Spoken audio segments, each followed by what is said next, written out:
Chapter 8. On the Road. The letter that I was delivered to Lord Akiyama was given to me before nightfall, with 4 copper coins. I went to the stable to choose a horse and decided upon a mare, a gentle animal I had grown fond of. I hardly slept that night, since this was to be my first long journey. As soon as the first pale light appeared in the sky, I was up and about. There was little to pack. I owned 2 pairs of straw sandals, one worn and one almost new, the threadbare summer kimono, and a few other clothes. I made a bundle of these things and folded up my bedding and put it away. Careful not to disturb my still sleeping roommates, I slipped out of the room. There was a promise of a beautiful day in the pale blue sky where a few stars were still visible. Before mounting my horse, I paused and looked around. I wanted later to be able to recall what everything had looked like. The mountains behind Iida Castle were still clouded in an early morning mist. Since I had learned to write, I sometimes wrote poetry. This, too, was merely trying to imitate my betters, as several of the lords prided themselves in their abilities, and even the great Lord Takeda Shingen had been an accomplished poet in his youth. Now I composed one verse. Shyly clad in morning mist, the mountains retreat into the sky. I was pleased with my accomplishment and with myself as I rode through the sleeping town westward toward Shinano and Iida Castle.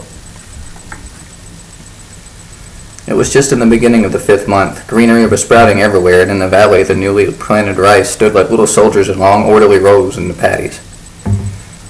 By the time the sun rose above the mountains in the east, I had left my town behind me.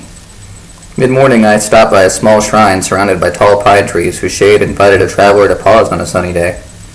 The caretaker of the shrine was an elderly man who lived in a small house nearby. It was a Hachiman shrine, a god that Takeda Shingen favored above the other Shinto gods. The caretaker invited me into his house and served me a cup of tea. He was eager to hear news from Kafuchu and plied me with questions. Several times he would touch upon the death of Yoshinobu and hint that he thought it a great pity that he should have died so young. The old man pointed out that Yoshinobu's mother came from an exalted line, and her father had been one of the most important aristocrats in Kyoto. "Did you realize," he almost shouted, "that the noble family is related to the heavenly descended?" The keeper of the shrine became so excited that he smote one palm against the other for emphasis. I mumbled my agreement with a bored air, for I was not going to let him realize that I had not known of Lady Sanjo's relationship to the Emperor. From Lady Sanjo he passed on to Katsuyori's mother. Just as much he held the one in awe, he held the other in contempt. What was Lady Suwa but a kept woman? Nothing more, he declared. Agreeing wholeheartedly with her husband, his wife chimed in with even more vindictiveness. I had long ceased nodding and given up the appearance of listening in the hope that this would make the old lady stop her spitefulness. She was as difficult to stop as a newly erupting volcano. There was nothing else to be done but flee. I rose hastily and, bowing, thanked them for the tea. The old lady smiled sourly, showing her toothless gums.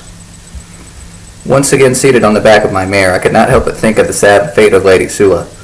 Takeda Shingen had defeated and killed her father, then made her his mistress. She had been friendless in the castle, for had not all the women and servants been too aware that she was related to no emperor? Totally defenseless, alone among strangers, she had died when her son Katsuyori was 9 years old. Some say that Takeda Shingen had loved her, but it was more certain that his wife, Lady Sanjo, had hated her. Some men were driving a flock of oxen.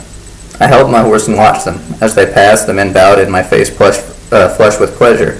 I felt sure they had mistaken me for a samurai's son. At noon I rested by a river. I ate the 2 rice balls I had been given, but I was still hungry. I counted my coins as if I was expecting them to have multiplied in my sleeve. There was still only 4. That would buy me a night's lodging and an evening meal. Since it was spring and there was grass enough, I would need nothing for my mare. 2 monks came by, removing their straw sandals before wading across the river. They eyed me for a moment to decide if I was worth begging from. They had traveled far, their heads were unshaven as if it was long since they had rested in a temple. The older one nodded to me, and I returned the greeting without enthusiasm, for I do not care much for beggar monks. The habit of a monk is easy to obtain and will often hide a robber in disguise or a bandit fleeing to save his life.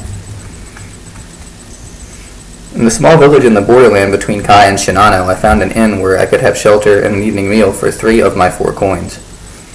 The innkeeper was big and fat and so lazy he sat at the entrance to the establishment like a wayside Buddha.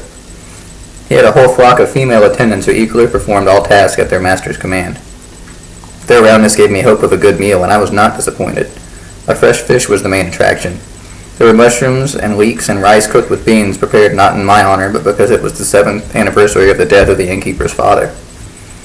I was given sake. The innkeeper kept me company and plied me with questions as well as with the rice wine. The sake was of his own making, he told me, and there was none in all of Kai that could touch it for strength and purity. The innkeeper was not a modest man. He knew his own worth and was proud of it. He claimed to be of samurai descent and declared that his grandfather had so many sons that if you divided his swords among them all, each would have received a knife for peeling apples. Later in the evening, friends arrived. The room we were sitting in was the same one I was going to sleep in, so there was no point in calling for my bedding. The innkeeper had managed to pry from me that I was in the service of Lord Akiyama and that was heading for Iida Castle. He took it for granted that I was a messenger, and I did not have to inform him of my lowly position as a stable boy. Those who were messengers to Lord Shingen, Tsukai Banshu they were called, were all sons of important lords and samurai. As the rice wine loosened tongues, matters of deep and serious substance were discussed. An old man with such deep furrows in his face that I thought it must have taken 80 winters to draw them, upheld the power of the emperor, and declared that before the first shogun, when the emperor had ruled supreme, all had been well in Japan. The innkeeper would not agree to this. What was wrong with the present, he held, was that we had no ruler worthy of the name. Yoshiaki is not a bull, but a calf. He is no ruler. He was made shogun by Oda Nobunaga. Better it would have been if Oda himself had taken the reins. Suddenly the innkeeper became aware of my presence and added hurriedly, but best of all would be if a Takeda ruled Japan. If Takeda Shingen were shogun, then peace would come to all. I smiled, accepting the flattery for what it was worth, and wondered how many followers of Oda Nobunaga there were here. There are many great lords, and all of them would like to rule. Would not, I hesitated before mentioning the lord that my father had served, would not Uesegi Kenshin make a good ruler? One of the women had brought a big dish of pickles. The innkeeper carefully selected one, popping it into his mouth, and shook his head. He thinks only of fighting. He is a hawk in the sky, but Shingen is an eagle. To fight, that is nothing. You must know when and why you fight, and then you will win. Soon the war will come. The eagles are gathering. Takeda Shingen is an eagle, and Oda Nobunaga is too, but Kenshin, the innkeeper grinned, showing his teeth. He's only a samurai, a two-sword man. I thought to myself, and you're a lord.